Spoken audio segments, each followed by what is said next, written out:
Let's start there, Ken, with the Mets team that has vastly underperformed so far this year, but it doesn't appear anybody in the NL wildcard race wants to grab a hold of it and send everybody else shooting down in the standings. Everybody's still pretty much in it, but with this Mets team that was supposed to be a lot better, we've heard rumors that they're thinking of selling and David Robertson and Mark Canha, and to a degree, Max Scherzer, Justin Verlander. What is the latest with the New York Mets?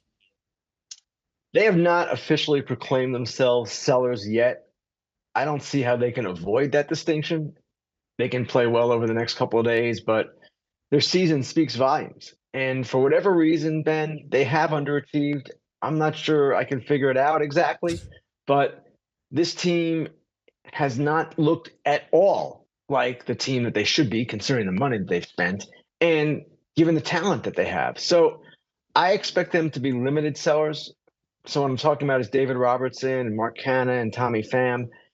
I just believe it's too difficult to trade Justin and Max Scherzer. They have no trades, full no trades. They have complex contracts that obviously pay them a lot of money. It just is going to be a really difficult thing to do if you want a big return. And if you want a big return, you're going to have to pay down the contracts. And I don't know that that is worth the Mets' while. They will still need pitching next year. And yeah, you have to hope that Max and Justin are better. Out on the other coast, Ken, I feel like the Padres and the Mets are having the exact same season. They spent a ton of money. They've really underperformed with a bunch of superstars.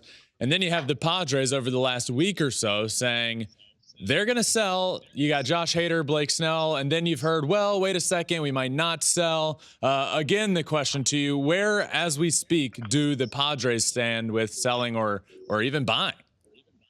Ben, it's really important to remind people this time of year that buy sell is not an either or. It's not black or white. It can be a combination of both. And the way the Padres are playing, I can see them doing a little bit of both. Maybe just kind of pairing payroll here to create an opportunity there, removing something from the roster here to get somebody else there, that kind of thing. And we've seen teams do this over the years. It's not uncommon at this point. I don't know that they can view themselves one way or the other. Now, there are a couple of things driving this. As opposed to the Mets, their owner, Peter Seidler, is very bullish on this team. And he's very mindful as well that they're drawing, I believe, 41,000 per game at home. So if you trade Hader and Snell, for instance, then you're basically telling those people the next 2 months, we're not going to be the team that you bought tickets for, the team you want to see. You could trade one or both of them and possibly retool and fix your roster for this season while adding pieces for next season. There are all kinds of ways they can go. It's going to depend on how they play in the next few days. It wasn't a good start last night with them flopping in Pittsburgh. And it will also depend on what the market will bear for some of these players. It's interesting because if you put Snell out there, he's the major league ERA leader. Yeah. He would fetch you quite a bit, even as a potential free agent. And the same for Hader, who is one of the best closers in the game. So I believe, as with most clubs, they're going to take it down to the end or close to the end, and we're going to have Monday and Tuesday two pretty hairy days, I would expect.